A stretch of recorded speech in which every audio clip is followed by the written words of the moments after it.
Тарихта Бесезлебез фестиваленең район этабы бара. Комиссия игътибарына бәйгедә катнашучы 3 гаилә күргәзмә тәкъдим итә.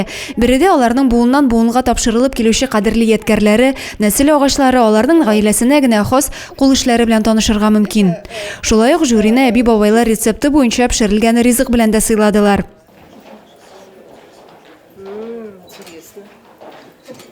Республика бәйгесенең район этабында 3 гаилә чыгыш ясады. Конкурсның беренче өлешендә үз гаиләләренең милли ризыгын, нәсел шәҗәрәсен тәкъдим итсәләр, икенче этап сәхнәдә дәвам итте.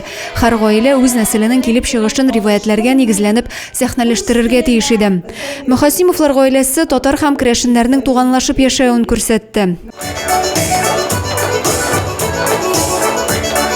Инковлар чуаш милләте гореф-гадәтләрен чагылдырып, туган телләрен күтәреп яшәүче гаиләләрнең берсе.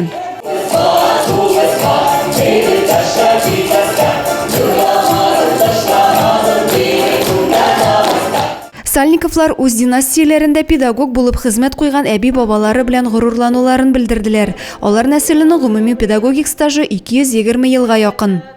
Бәйге нәтиҗәләре буенча 3нче урында Сальниковлар гаиләсе, 2нчедә Мөхәсимовлар калды, 1нче урынны Инковлар яулады. Алар районданын апрель аенда төбәк этабында янәдән яклаячак. Адилә Борханова, Максим Майоров, Александр Тимофеев, Зей хәбәрләре.